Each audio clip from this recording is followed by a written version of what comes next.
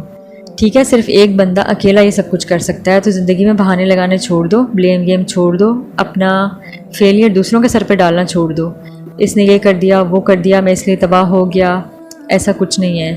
صدف آپ میں طاقت ہے اکیلے چلنے کی، ہیرا میں بھی طاقت ہے اکیلے چلنے کی، زمانے کا مقابلہ کرنے کی، زمانے سے الٹا چلنے کی. اسامہ میں بھی یہ طاقت ہے، عائشہ میں بھی یہ طاقت ہے، ہم سب میں یہ طاقت ہے زمانے سے الٹا چلنے کی، ساری روایت کو توڑنے کی ہم سب میں طاقت ہے. سسرال والے کیا کہتے ہیں، معاشرے والے کیا کہتے ہیں، فلانے رشتہ داروں کا اسٹیٹس کیا ہے، ان کے سامنے خود کو ثابت کرنا ہے، وہ آنٹی کیا سوچیں گی، وہ انکل کیا کہیں گے. نہیں جی، ایسی چیزیں نہیں چلتی. اللہ نے ہمیں دماغ اس لیے دیا تھا، اور فرشتے بھی اس لیے قائل ہوئے تھے کہ ہمارے پاس ایسا دماغ تھا اور ہمارے پاس ایسی طاقت تھی کہ ہم پورے معاشرے سے ٹکر لے سکتے تھے. جب اللہ تعالیٰ نے فرشتوں سے کہا تھا کہ وہ زمین میں ایک نائب بنائے گا، تو فرشتوں نے حیرت کا اظہار کیا تھا اس بات پر، اور اپنا کنسرن شو کیا تھا کہ اللہ تعالیٰ ہم تیرے اچھی سے عبادت کرتے ہیں، یعنی کمی کیا ہے ہم میں، ہماری کی ہوئی عبادت میں، کیا تو ایسی مخلوق کو نائب بنائے گا جو زمین میں فساد پیدا کرے گی؟ اور اللہ تعالیٰ نے کہا تھا کہ تم وہ نہیں جانتے جو میں جانتا ہوں. معاملہ یہ ہے کہ فرشتوں کے پاس ہر چیز کا علم نہیں ہوتا. جو فرشتہ جس کام پر مامور ہوتا ہے، صرف اس ایک اسپیسیفک اسپیکٹ کے بارے میں اس کو معلوم ہوتا ہے. یعنی بارش برسانے والے جو فرشتے ہوتے ہیں ان کو نہیں پتہ ہوتا کہ روح قبض کس طرح سے کی جاتی ہے. ٹھیک ہے، تو اللہ تعالیٰ نے جب آدم علیہ السلام کو کچھ نام سکھائے، تو آدم علیہ السلام نے سکھائے گئے علم کی بیسس پر وہ تمام نام بتا دیے جو فرشتے بھی نہیں جانتے تھے، اور وہ قائل ہو گئے انسان کی قابلیت کے، انسان کے دماغ کے استعمال پہ. ایک چیز سیکھ کر اسے مزید ایکسپلور کرنے کا فن اللہ تعالیٰ نے آدم علیہ السلام کو دیا تھا، اس لیے فرشتے قائل ہو گئے تھے، حیرت میں پڑ گئے تھے. ٹھیک ہے، تو دیکھیں سوچنے سمجھنے کی صلاحیت کتنی بڑی صلاحیت ہے، کتنی بڑی طاقت ہے یہ. تو کیا جاننے والے اور نہ جاننے والے برابر ہو سکتے ہیں؟ بالکل نہیں. اب آپ مجھے بتائیں کہ جب انسان کو اتنی طاقت دی گئی ہو تو وہ طاقت بلا وجہ تو نہیں ملتی نا. یعنی ہر طاقت کے ساتھ اس کی کچھ رسپانسبلٹیز بھی آتی ہیں. آپ جتنے بڑے عہدے پہ جاتے ہیں اتنی ہی بڑی رسپانسبلٹیز آپ کو گھیر لیتی ہیں. تو پھر جب ہمیں خلافت کی طاقت ملی تو اس طاقت کا کوئی مقصد بھی تو ہوگا، اور یہ مقصد بھی اللہ تعالیٰ نے قرآن مجید میں ہی بتا دیا تھا کہ زمین میں انصاف قائم کرنا اور اللہ کے دین کا نفاذ. تو اللہ کے دین کے نفاذ کا کیا مطلب ہے؟ یعنی لوگوں کو زندگی گزارنے کے وہ رولز دینا جو اللہ تعالیٰ نے ہمیں بتائے ہیں. پوری دنیا کے انسانوں کو اللہ تعالیٰ کے رولز کے مطابق لے کر آنا، اور اس طرح کا سسٹم کریٹ کرنا کہ سب اللہ تعالیٰ کی مرضی کے مطابق چلے، پوری دنیا میں اللہ تعالیٰ کی مرضی چلے. ٹھیک ہے، تو دین کہتے ہیں سسٹم کو، اور صبح سے شام تک آپ کے سارے کام، میرے سارے کام کس طریقے سے ہم لوگوں نے کرنے ہیں، دن کا آغاز کیسے کرنا ہے، آفس جائیں گے، کولیگ سے ملاقات ہوگی، گھر والوں سے کیسے معاملات کرنے ہیں، سڑک پر چلنے والوں سے کیا ہمارے معاملات ہونے چاہیے، ایمانداری سے کام کرنا ہے یا خیانت کرنی ہے. پورے دن میں جتنے بھی معاملات آ جاتے ہیں وہ یہ سب کے سب دین کا حصہ ہیں. ان کا سلیقہ یا ان کو کرنے کا طریقہ یہ دین کا حصہ ہے. دین نے ہر ایک چھوٹے سے چھوٹا پوائنٹ اور بڑے سے بڑا پوائنٹ ہمیں کلیئر کر کے بتایا ہے. اور دیکھیں ہم ان سب معاملات پر فوکسڈ ہو کر اگر محنت کریں یا اچھے طریقے سے اپنی ذمہ داریاں نبھانا شروع کر دیں، تعلقات نبھانے شروع کر دیں، تو انصاف خود بخود قائم ہونا شروع ہو جائے گا. یہ میں ہمیشہ سے ہی کہتی آئی ہوں کہ اگر پوری دنیا اسلام پر چلنا شروع کر دینا تو کسی انسان کا دل نہیں دکھے گا. ایٹ لیسٹ کسی انسان کی وجہ سے کسی انسان کا دل نہیں دکھے گا. اگر دل دکھا ہوگا تو پھر وہ نیچرل ڈیزاسٹر یا ایسی کسی چیز پہ دکھے گا.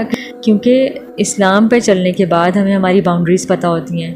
ہمیں پتہ ہوتا ہے ہم نے بیک بائٹنگ نہیں کرنی، ہمیں پتہ ہوتا ہے ہم نے الزامات نہیں لگانے، ہمیں پتہ ہوتا ہے تصدیق کیے بغیر بات آگے پھیلانی نہیں ہے. پتہ ہوتا ہے کہ خوش اخلاقی سے ملنا ہے، پتہ ہوتا ہے کہ معاف کرنا ہے، پتہ ہوتا ہے کہ درگزر سے کام لینا ہے، پتہ ہوتا ہے کہ مسکرا کر ملنا ہے. بہت ساری چیزیں ہیں، بہت ساری چیزیں ہیں. پتہ ہوتا ہے کہ معافی مانگ لینی جب اپنی غلطی سامنے آ جائے. ٹھیک ہے، تو یہ بہت ساری چیزیں ہیں. میں اگر یہ سارا کچھ کرنا شروع کر دوں تو میرے ارد گرد کے لوگوں کا تو دل نہیں دکھے گا نا میری وجہ سے، یا دوسرے لوگ اگر یہ سب کچھ میرے ساتھ کرنا شروع کر تو ظاہر ہے ان کی وجہ سے میرا دل بھی نہیں دکھے گا.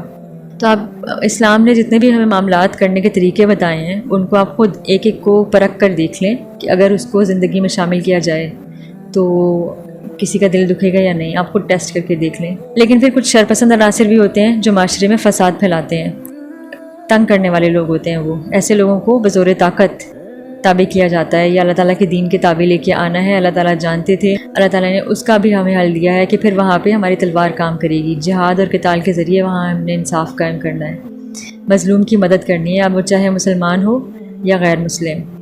اب آگے سوال یہ پیدا ہوتا ہے کہ جو دین یہ کہہ رہا ہے کہ مظلوم کو انصاف دلوانا ہے، چاہے وہ مسلم ہو یا غیر مسلم ہو، تو اب آپ مجھے یہ بتائیں کہ جو دین غیر مسلموں کو بھی اتنا زبردست طریقے سے ہمیں فورس کرتا ہے کہ ان کو ہم نے انصاف دلوانا ہے، وہ دین برما، شام، عراق اور دیگر مسلم ممالک جہاں جہاں مسلمانوں کے ساتھ زیادتی ہو رہی ہے، اس کے بارے میں کیا ہم سے روز آخرت سوال نہیں ہوگا؟ اور کیونکہ ہم وعدہ کر چکے ہیں، اس لیے میں یہ جاننا چاہوں گی کہ کیا ایک کمزور انسان اتنا بڑا وعدہ پورا کر سکتا ہے؟ یعنی انصاف کا نظام قائم کرنا، پوری دنیا میں اللہ تعالیٰ کا نظام قائم کرنا اور انصاف قائم کرنا نہیں کر سکتا نا؟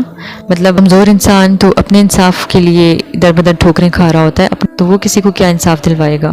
یا کوئی انسان میری بات بلا وجہ کیوں سننا چاہے گا؟ تین ہی وجوہات ہوتی ہیں کہ کوئی کسی کی بات سنتا ہے، یا تو میں بہت ہی کوئی طاقتور انسان ہوں اور اگلا مجھ سے ڈر کر میری بات ماننے پر مجبور ہو جائے، یا دوسری سچویشن یہ ہوتی ہے کہ میرا امپیکٹ بہت اچھا ہو، اگلا میری اچھائی سے متاثر ہو کر خود بخود میری بات پر عمل کرنا چاہے، اس کا اپنا دل گواہی دے کہ اچھا اسے میری بات مان لینی چاہیے۔ تیسری چیز ہوتی ہے کہ میں جو ہوں، میں بہت قابل ترس انسان ہوں، بہت ہی کمزور ہوں، دوسرے انسان اچھے ہوں اور وہ یہ سوچ کر میری بات سن لیں کہ اچھا چلو بیچاری کی سن لیتے ہیں وہ کہنا کیا چاہ رہی ہے۔ تین چیزیں ہوتی ہیں کہ کوئی انسان کسی کی بات سنتا ہے، تو اس میں سے دو چیزیں جو ہیں نا وہ اتھارٹی دلواتی ہیں۔ تو کیا میں اتنی طاقتور ہوں، یا ہم سب مسلمان اتنے طاقتور ہیں کہ بائی فورس طاقت کے زور پر کسی سے اپنی بات منوا سکیں، یا ہماری کریڈیبلٹی اتنی ہے کہ کوئی ہماری بات سنے؟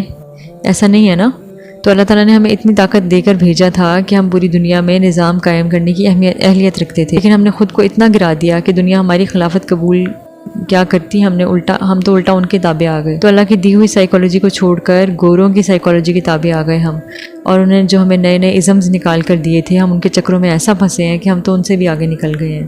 ساری سچویشن یہ ہے، ہم طبقات میں بٹ گئے ہیں، اسٹیٹس کانشیس ہو گئے ہیں، پیسوں کی دوڑ میں پڑ گئے ہیں، فلاں کے پاس اتنا بڑا گھر ہے مجھے اس سے بھی بڑا گھر چاہیے، یا فلانے ماڈل کی گاڑی چاہیے، یا فلانے برانڈ کے کپڑے پہننے ہیں۔ تو اب عزت کا معیار کپڑوں اور جوتوں کی برانڈ پر ہوتا ہے، کس کو کتنی عزت دینی ہے یہ ہم تب ڈیسائیڈ کر رہے ہوتے ہیں اس کے پہنے ہوئے جوتے اور کپڑے دیکھ۔ اس کے پاس جتنے پیسے ہوتے ہیں اس کی اتنی عزت ہوتی ہے۔ اللہ تعالیٰ نے ہمیں اتنی طاقت دے کر بھیجا تھا اس دنیا میں کہ ہم پوری دنیا میں انصاف کا نظام بھی قائم کر سکتے تھے اور اللہ تعالیٰ کا دین نافذ کر سکتے تھے۔ کیسے پتہ ہے مجھے یہ بات؟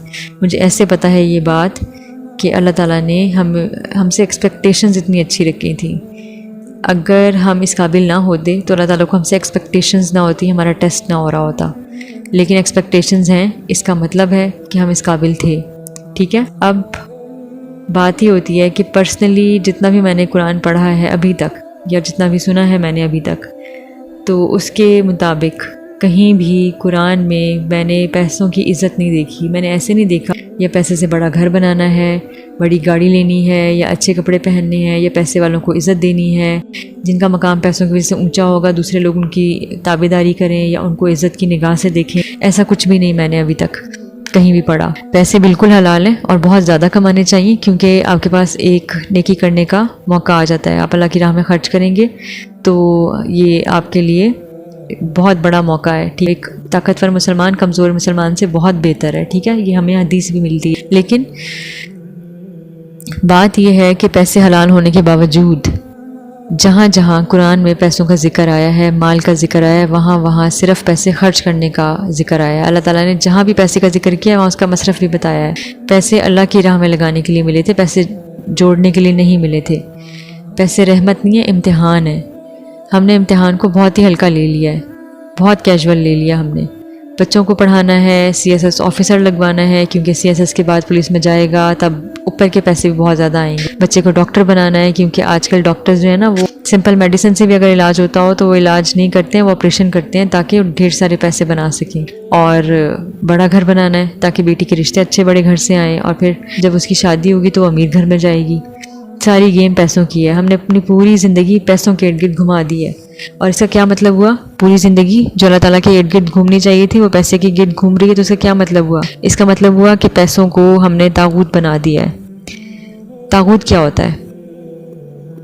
طاغوت ہوتا ہے کہ ہر وہ چیز جس کے پیچھے ہم اللہ تعالیٰ سے غافل ہو کر لگ جائیں، اور جس سے ہم اتنی اہمیت دینے لگیں جتنی اہمیت کا حق صرف اور صرف اللہ تعالیٰ کا تھا۔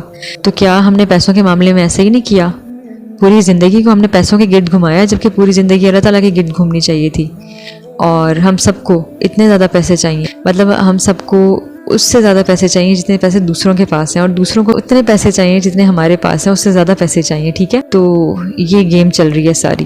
پیسوں کی بات نہیں ہے صرف، طاغوت ہم نے بہت ساری چیزوں کو بنایا ہے، لیکن جو مجھے لگا سب سے پہلے فیکٹر ڈسکس کرنا چاہیے وہ پیسے ہیں، کیونکہ میں نے بہت زیادہ پیسوں کے فتنے میں پھنستے ہوئے دیکھا ہے. پیسے کے فتنہ بہت سنگین فتنہ ہے، اور حضور پاک صلی اللہ علیہ وسلم نے بھی فرمایا تھا کہ مفہوم کچھ اس طرح سے ہے کہ مجھے اپنی امت میں پیسوں کے فتنے کی فکر ہے، یعنی میری امت کو اگر کوئی نقصان ہوگا تو وہ پیسے کے فتنے کا ہوگا، مال کے فتنے کی فکر تھی حضور پاک صلی اللہ علیہ وسلم کو ہم سے. جبکہ یہ بات بھی ہم سب لوگ جانتے ہیں کہ رزق کا ذمہ خود اللہ تعالیٰ نے اپنے ہاتھ میں لیا ہے. اب رزق کیا کیا چیزیں ہیں وہ ہم لوگ ایکسپلور کر چکے ہیں ابھی. تو ذمہ داریاں دینے کے بعد اللہ تعالیٰ نے جب رزق کا ذمہ اپنے سر لے لیا تھا تو اس کی ریزن یہی تھی کہ ہم فوکسڈ ہو کے ان چیزوں پر کام کر سکیں جن چیزوں پر اللہ تعالیٰ نے ہمیں ذمہ داری دی ہے یا ہمیں اللہ تعالیٰ نے اپنا نائب بنایا ہے.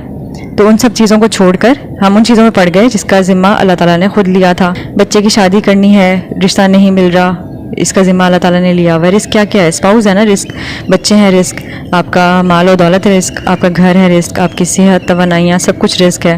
جو آسائشیں آپ کے پاس ہیں سب کچھ رزق ہے. تو رزق کا ذمہ اللہ تعالیٰ نے لیا تھا، لیکن ہم ان چیزوں میں پڑ گئے جن کا ذمہ اللہ نے لیا ہے، اور ان چیزوں کو ہم نے چھوڑ دیا جو ہمارے ذمے تھیں. تو یہ ہم بالکل الٹے چکر میں پھنس گئے ہیں، بالکل الٹا سائیکل چل رہا ہے. اس سائیکل کو اب ہم نے سیدھا کرنا ہے انشاءاللہ. اللہ تعالیٰ نے قرآن میں جتنے بھی شکوہ کیا ہے کہ انسان نے اللہ تعالیٰ کو وہ حق نہیں دیا جو اللہ تعالیٰ کا حق تھا. ہمیں یہ بھی سکھایا گیا تھا کہ دوسروں کے معاملات سے بے نیاز ہو جاؤ، لیکن ہم نے دوسروں سے ایسی ریس لگائی ہوئی ہے کہ اصل مقصد جس کے لیے دنیا میں آئے تھے اسے چھوڑ چھاڑ کر ہم لوگ پیسوں کی ریس میں پڑ گئے. اور اصل مقصد کیا تھا؟ اصل مقصد تھا دین کا نفاذ اور انصاف کا قیام، اور اس کے لیے پوری کائنات کو ہمارا مسخر کیا گیا تھا. شرط صرف یہ تھی کہ کوشش کر کے دیکھو، ہمت لگا کے دیکھو، ٹرائی کر کے دیکھو، نافذ کرنے کی کوشش کرو، ٹھیک ہے؟ تو پوری کائنات تمہارے تابع. اتنی عزت ہمیں دی گئی تھی، اتنا سپیریئر بنا کے اللہ تعالیٰ نے ہمیں زمین پر اتارا تھا، اور یہی سپیریورٹی آپ کی پرسنالٹی کی میں آپ کو دکھانا چاہتی تھی. اپنے اصل کو پہچانیں، اپنے مقصد کو پہچانیں، اور جس مقصد کے لیے دنیا میں آئے اپنے آپ کو عزت دیں. جو اللہ تعالیٰ نے آپ کو عزت دی تھی اس کو پھینکیں نہیں نیچے اتار کے، اس کو واپس اپنے سر پہ سجائیں اور حق ادا کریں اس عزت کا جو اللہ تعالیٰ نے آپ کو عزت دی تھی، ٹھیک ہے؟ اللہ تعالیٰ نے ہمیں بہت بڑا بنایا تھا، پوری زمین کا ٹھیکہ ہمیں دیا ہوا تھا، اور جو جتنا بڑا ہوتا ہے اتنا ہی زیادہ وہ بانٹنے والا ہوتا ہے، اور اس کے اوپر اتنی ہی بھاری ذمہ داریاں ہوتی ہیں دوسرا کا احساس کرنے. مسلمانوں کو اللہ تعالیٰ نے بڑا بنایا تھا. اب میں مسلمان کا لفظ اس لیے استعمال کر رہی ہوں کہ اللہ تعالیٰ نے انسان کو دی تھی خلافت کی ذمہ داری.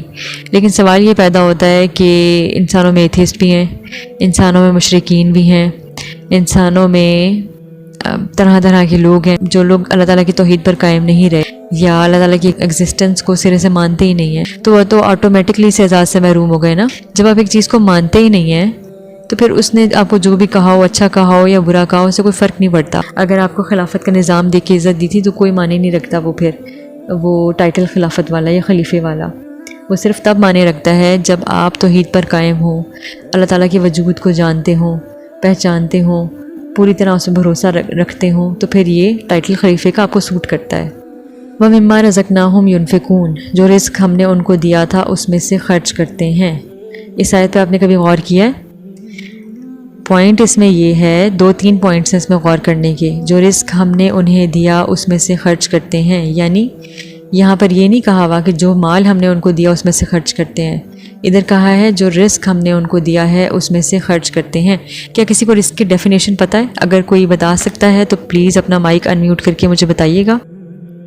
السلام علیکم جی. آپ کا کوشچن ہے کہ رزق کیا ہوتا ہے. رزق میں بہت ساری چیزیں آ جاتی ہیں، جیسا کہ اکارڈنگ ٹو مائی نالج جو میں نے سنا ہے اس میں نہ صرف مال آپ کا رزق ہوتا ہے بلکہ اس میں آپ کی اولاد بھی آپ کا رزق ہے، اور اس کے علاوہ آپ کے والدین آپ کا رزق ہے، اور اس میں بہت ساری چیزیں آ جاتی ہیں رزق میں. تو ہم یہ نہیں کہہ سکتے کہ صرف مال ہمارا رزق ہے. ٹھیک، آپ نے ٹھیک بتایا ہے. بالکل آپ کی زندگی، آپ کا ایمان، آپ کی ایک ایک سانس، توانائیاں، آپ کی انرجیز، یہ سب رزق ہے. ہم کہاں لگاتے ہیں اپنی توانائیاں؟ ہم لگا دیتے ہیں دوسروں کی ٹو لینے میں.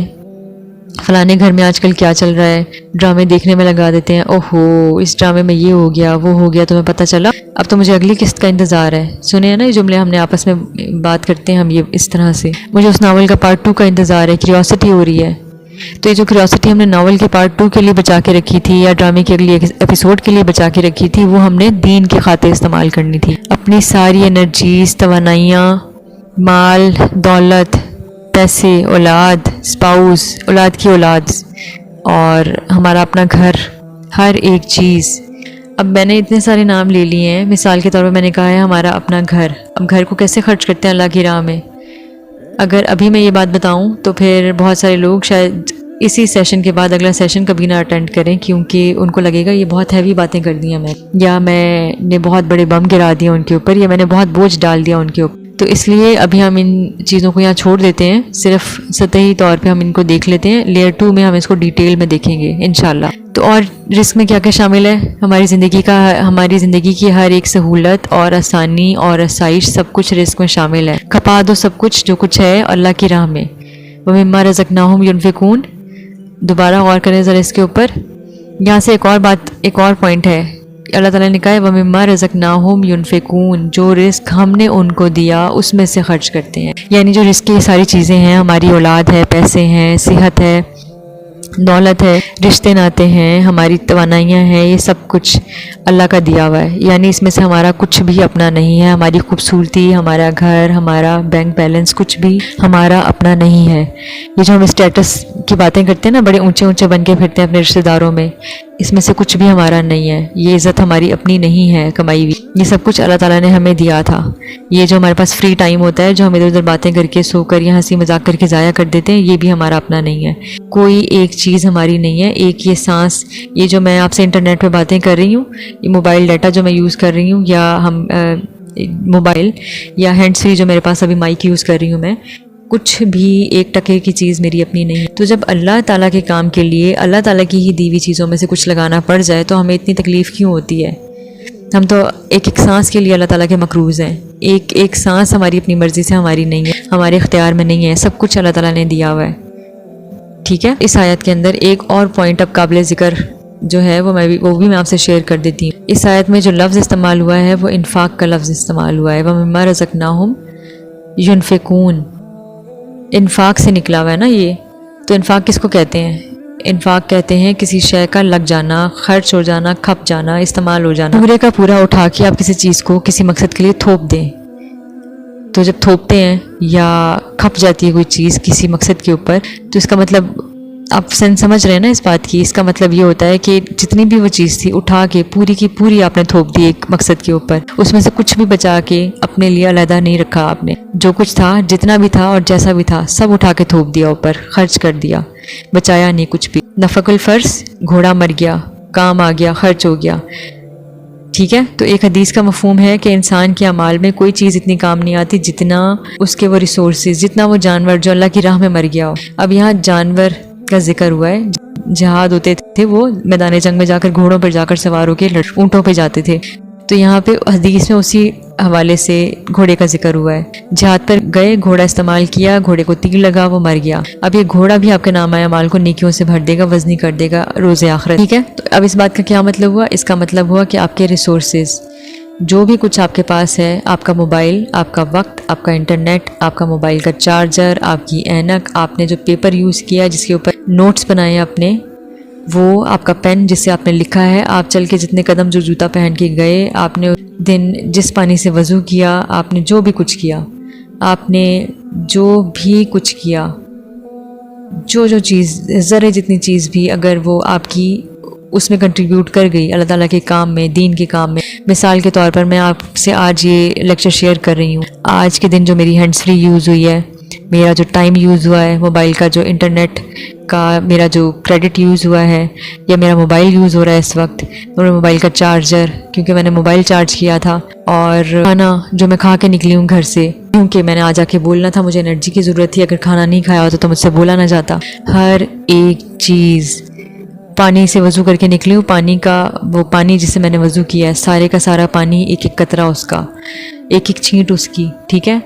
اور پینے والا پانی، جتنی کوئی بھی چیز جو لگ گئی کنٹریبیوشن میں کہ یہ لیکچر آپ تک پہنچ سکے، وہ ہر ایک چیز نامہ اعمال کو روز آخرت بھاری کر دے گی. اللہ تعالیٰ قبول فرمائے. اللہ تعالیٰ ہمیشہ ریاکاری سے بچا کے رکھے. اللہ تعالیٰ ہمیشہ اپنے مقصد کے لیے کھپا دے، خرچ کر دے. اور اللہ تعالیٰ قبول فرما لے, اللہ تعالیٰ رائے گاہ نہ جانے دے, اللہ تعالیٰ غرور سے بچا لے. تو یہ دعائیں میں سب کے لیے کرتی ہوں, آپ لوگ بھی کیا کریں. جو کوئی انسان کبھی زندگی میں کچھ اچھا کر گیا ہے آپ کے ساتھ, اس کے لیے دعائیں کیا کریں تاکہ اس کی آخرت کا کوئی نقصان نہ ہو. یہ نہ ہو کہ کچھ ایسا اس سے غلطی ہو جائے کہ دنیا میں ہی سب کچھ اس کو حساب برابر ہو جائے, آخرت میں اس کو کچھ مل نہ سکے وہاں پہ. یہ بہت بڑا خسارہ ہے. تو مجھے بھی دعاؤں میں یاد رکھیں اور بھی خیال رکھیے گا. بہت زیادہ سیشن کافی لمبا ہو گیا ہے, ہم اس کو یہیں پہ کنکلوڈ کرتے ہیں آج انشاءاللہ. آپ کے جو بھی سوالات ہوں گے اس سیشن سے ریلیٹڈ کائنڈلی آپ نے گروپ میں وہ پوچھنے ہیں. انیس احمد کو آپ نے ٹیگ کرتے جانا ہے ساتھ ساتھ. جی میرا کوشچن یہ تھا کہ جو ہماری ڈسکشن ہوتی ہے اس کے اندر سے کوشچن ہمیں خود نکالنے ہیں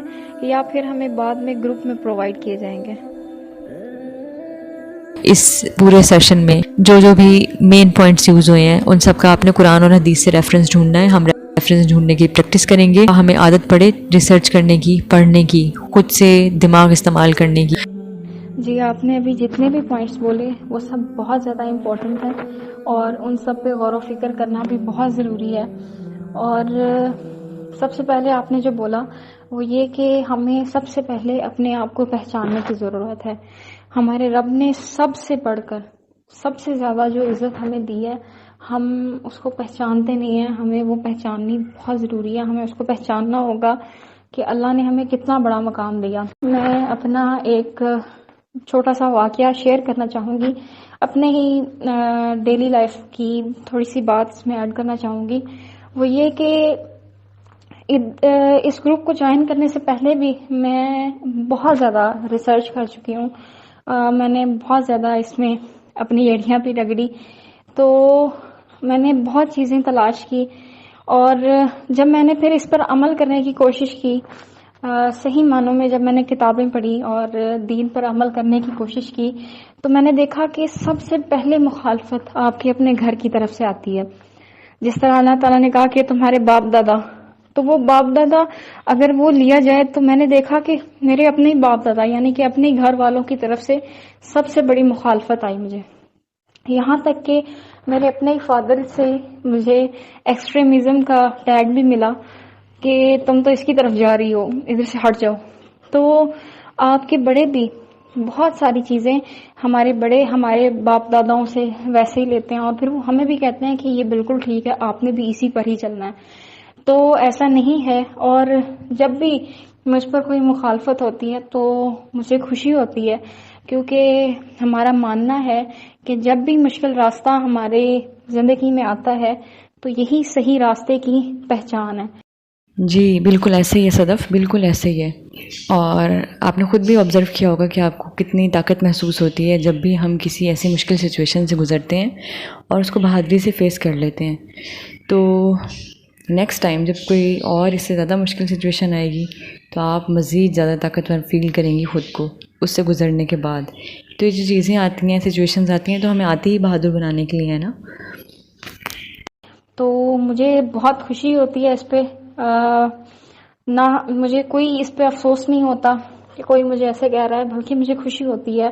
اور انشاءاللہ آگے بھی جتنے امتحان آئیں گے ہم اس کو ضرور پورا کریں گے بغیر کسی مایوسی کے.